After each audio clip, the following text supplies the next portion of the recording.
तो आप सभी का बहुत बहुत स्वागत है। आज इस वीडियो में दोस्तों हम हिस्ट्री को स्टार्ट करने जा रहे हैं, जिसमें हमने सबसे पहले लिया है मध्यकालीन भारत। फ्रेंड्स, मैं आपको पहले बता देता हूं वीडियो स्टार्ट करने से पहले कि हम हिस्ट्री को किस तरीके से पढ़ेंगे, तो आपको भी आइडिया हो जाएगा कि हम किस सीक्वेंस में हम लेक्चर लेंगे और किस सीक्वेंस में हम पढ़ेंगे। तो चलिए फ्रेंड्स, पहले मैं आपको बता देता हूँ कि हिस्ट्री को अपन किस शेड्यूल के साथ पढ़ेंगे। हिस्ट्री जो है वो 3 पार्ट में डिवाइड है: प्राचीन भारत, मध्यकालीन भारत और आधुनिक भारत, मॉडर्न हिस्ट्री। हम आज जो लेक्चर ले रहे हैं वो मध्यकालीन भारत से ले रहे हैं, मतलब हमने सबसे पहले मध्यकालीन भारत को स्टार्ट करने जा रहे हैं। इस मध्यकालीन भारत के अंदर क्या क्या आता है दोस्तों, मैं आपको बता देता हूं। दिल्ली सल्तनत, मुगल काल और यूरोपियन कंपनियां। तो ये तीन जो पार्ट है, ये तीनों पार्ट मध्यकालीन भारत में हम अच्छे से स्टडी करेंगे, जिनसे क्वेश्चंस बनने के चांसेस होते हैं। मध्यकालीन भारत को हम अच्छे से पूरा कंप्लीट स्टडी कर लेंगे। उसके बाद हम आधुनिक भारत को पढ़ेंगे और फिर हम प्राचीन भारत को पढ़ेंगे। तो सबसे पहले आज का जो वीडियो है वो मध्यकालीन भारत से दिल्ली सल्तनत के ऊपर है। तो हम दिल्ली डायनेस्टी को अच्छे से पढ़ेंगे आज इस वीडियो में, और पढ़ने के बाद उसको हम एक टेस्ट भी लगाएंगे साथ ही साथ, जिससे कि पता चलेगा कि हम कहां तक पहुंच पाए हैं। तो फ्रेंड्स, आप इस वीडियो को पूरा देखिएगा, जिससे कि दिल्ली सल्तनत से अगर आपका क्वेश्चन बनता है एग्जाम में तो आप उसको आसानी से क्रैक कर पाओ। दोस्तों, हम दिल्ली सल्तनत तक कैसे पहुंच गए उससे पहले की कुछ घटनाएं थी, मैं आपको पहले वो घटना बता देता हूं, फिर हम दिल्ली सल्तनत को स्टार्ट करेंगे। तो उससे पहले सबसे पहले क्या हुआ था कि मध्यकालीन का दौर चल रहा था, तब अरब के कुछ लोगों ने भारत देश पर आक्रमण करा था। उसमें सबसे पहले जो था, मोहम्मद बिन कासिम ने भारत को लूटने का प्रयास करा। फिर मोहम्मद गजनवी ने 17 बार भारत पर आक्रमण करा था। उसके बाद मोहम्मद गौरी आया। इस मोहम्मद गौरी ने लगभग उत्तर भारत पर अपना साम्राज्य स्थापित कर लिया था। इसी मोहम्मद गौरी का जो था अपना गुलाम था कुतुबुद्दीन ऐबक, इसको इसने अपना पूरा साम्राज्य सौंप दिया था, और इस कुतुबुद्दीन ऐबक ने दिल्ली सल्तनत की स्थापना करी थी। तो फ्रेंड्स, ध्यान रखिएगा आप, हम यहाँ तक कैसे पहुंचे ये उसके पहले की छोटी स्टोरी थी। अब मैं आपको पूरा ग्राफिकली और अच्छे से समझाता हूँ, डायग्रामेटिकली, कि किस तरीके से दिल्ली सल्तनत को हम पढ़ेंगे। चलिए, दिल्ली सल्तनत में हम गुलाम वंश, खिलजी वंश, तुगलक वंश, सैयद वंश और लोधी वंश को हम अच्छे से डिस्कस करेंगे। सबसे पहला हमारा है गुलाम वंश। गुलाम वंश के अंदर काफी राजाओं ने राज करा था। हम मुख्य मुख्य जिनसे क्वेश्चंस बनते हैं उनकी शासनकाल की बात करेंगे। तो सबसे पहले ध्यान रखिएगा, गुलाम वंश के संस्थापक कौन थे? कुतुबुद्दीन ऐबक थे। कुतुबुद्दीन ऐबक ने अपनी राजधानी लाहौर को बनाया हुआ था, और इन्हें दानवीरता के कारण लाख बख्श कहा जाता था। कुतुब मीनार की नींव कुतुबुद्दीन ऐबक ने रखी थी। कुतुबुद्दीन ऐबक ने ही 2.5 दिन के झोपड़े का निर्माण कार्य कराया था। कुतुबुद्दीन ऐबक ने मध्यकाल में सबसे पहले राजस्व प्रथा को चालू करा था। तो ध्यान रखिएगा दोस्तों। इसके बाद इल्तुतमिश आए थे। इल्तुतमिश ने तुर्क चलगाही और इक्ता प्रणाली चालू करी थी। इक्ता प्रणाली जो है भूमि दान से रिलेटेड है। कुतुब मीनार का निर्माण कार्य पूरा किसने कराया था? इल्तुतमिश ने कराया था। तो ये जनरली क्वेश्चन बनता है, तो आप कंफ्यूज मत होइएगा। इल्तुतमिश के बाद में इन्हीं की बेटी रजिया सुल्तान को शासन दिया गया। रजिया सुल्तान पहली मुस्लिम शासिका थी। तो आप ये क्वेश्चन पूछा था एग्जाम में, तो ध्यान रखिए। रजिया सुल्तान ने अपने शासनकाल में केरा प्रणाली को अपनाया था, मीन्स पर्दा न करना। ये खुले मुंह घूमती थी अपने प्रजा में, तो इस वजह से केरा प्रणाली को इसने अपनाया था। इसका व्यापक पैमाने पर लोगों ने विरोध करा था। रजिया सुल्तान के बाद आया था बलबन। बलबन ने तुर्क ए चलगाही इक्ता प्रणाली दोनों को खत्म कर दिया था, जो कि इल्तुतमिश ने चलाई थी। उसके बाद बलबन एक महाप्रतापी शासक के नाम से जाना जाता था, जिसने हिंदुओं को उच्च पदों पर आसीन करा था। बलबन के ही दरबार में फारसी कवि अमीर खुसरो व अमीर हसन रहा करते थे। अमीर खुसरो जो थे उनका नाम मोहम्मद हसन था, और तूतिए हिंद के नाम से वो जाने जाते थे। ठीक है फ्रेंड्स, तो ध्यान रखिएगा।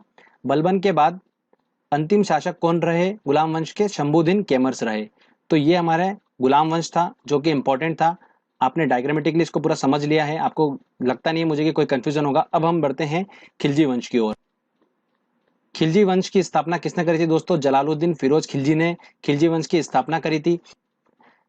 फिरोज खिलजी ने ही अपने दामाद को सेनापति बनाया हुआ था, जिन्होंने जलालुद्दीन फिरोज खिलजी को मारकर खिलजी वंश का अगला शासक कौन बना था? अलाउद्दीन खिलजी बन गया था। अलाउद्दीन खिलजी मुख्य नियंत्रण प्रणाली चालू करी थी इन्होंने, और सबसे ज्यादा टैक्स वसूला था पूरी दिल्ली डायनेस्टी में। किसने? अलाउद्दीन खिलजी ने। अलाउद्दीन खिलजी ने कुछ चीजों का निर्माण करा था, जैसे अलाई का दरवाजा, सीरी का किला, जमेद खान मस्जिद और हजार खंबा महल का निर्माण किसने कराया था? अलाउद्दीन खिलजी ने ही कराया था। अलाउद्दीन खिलजी के बाद दोस्तों हम बात करते हैं मुबारक खिलजी की।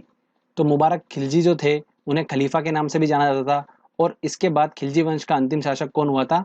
खुसरो खां हुआ था। तो दोस्तों ये खिलजी वंश के बारे में इंपॉर्टेंट पॉइंट्स थे, तो आप ध्यान रखिएगा। इसके खिलजी वंश में मैं आपको एक और चीज बता देता हूँ कि भारत देश में गुप्तचर प्रणाली जो थी वो अलाउद्दीन खिलजी के शासनकाल में चालू हुई थी। बाजार में घूमने वाले गुप्तचरों को क्या कहा जाता था? बरीद कहा जाता था। तो फ्रेंड्स अब हम आगे बढ़ते हैं और बात करते हैं तुगलक वंश की। तुगलक वंश 1320 से लेकर 1414 तक तुगलक वंश था। तुगलक वंश की स्थापना किसने करी थी? गयासुद्दीन तुगलक ने करी थी। सेनापति का नाम इनका क्या था? जूना खां था। ये जूना खां ही जो था मोहम्मद बिन तुगलक के नाम से आगे जाना गया। गयासुद्दीन तुगलक के शासनकाल में 29 बार मंगलों ने आक्रमण करा और 29ही बार वो विफल रहे। गयासुद्दीन तुगलक की मृत्यु कैसे हो गई थी?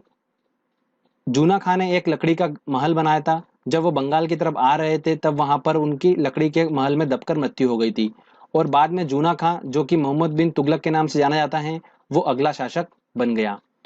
मोहम्मद बिन तुगलक जो था उसके शासनकाल में अफ्रीकी यात्री इब्न बतूता आया था। अफ्रीकी यात्री कहाँ से आया था? ये मोरक्को से आया था। इस इब्न बतूता ने रेला नाम की एक पुस्तक लिखी थी जिसके अंदर मोहम्मद बिन तुगलक के शासनकाल का वर्णन किया गया था। मोहम्मद बिन तुगलक ने अमीर एक कोही की स्थापना करी थी जो कि कृषि से रिलेटेड है।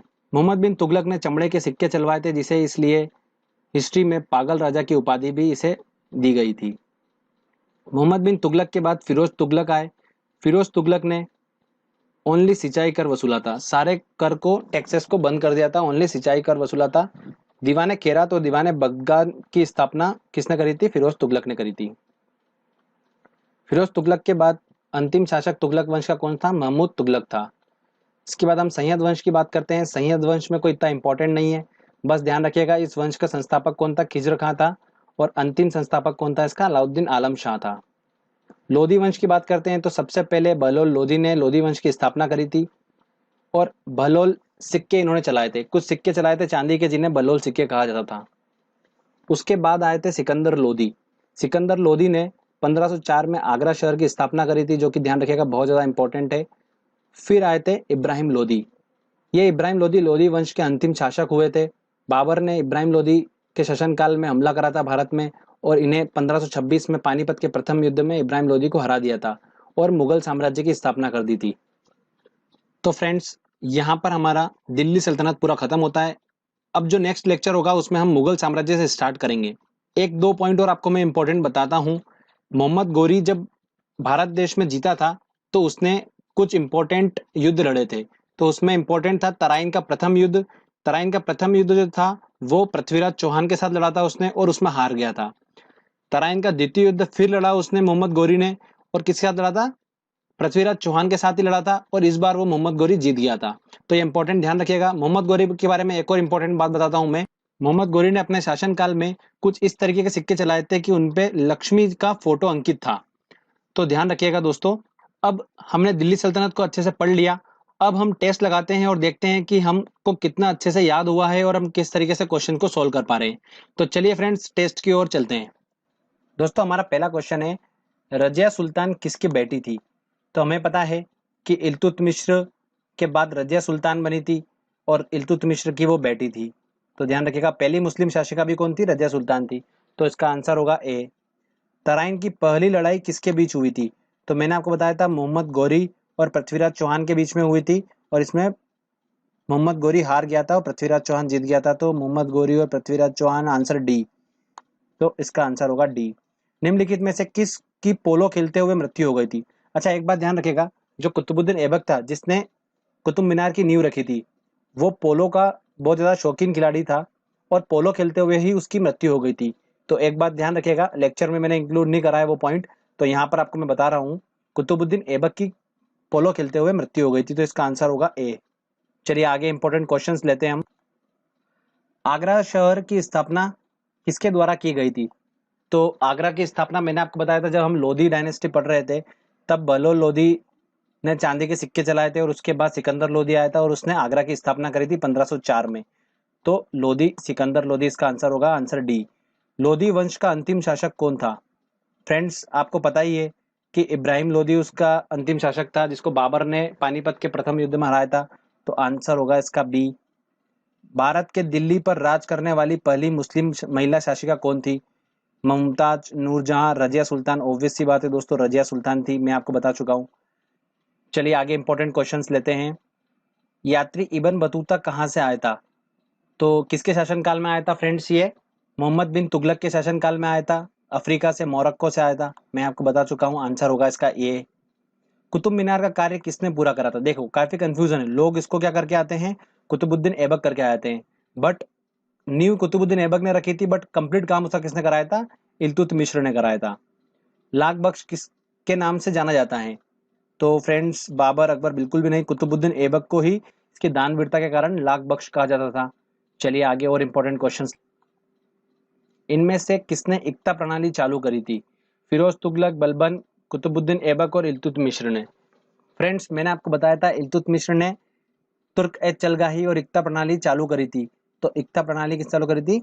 इल्तुतमिश ने करी थी। भारतीय इतिहास में मूल्य नियंत्रण प्रणाली की शुरुआत की थी।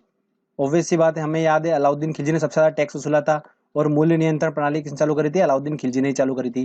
प्रसिद्ध कवि अमीर खुसरो दरबार में रहते थे।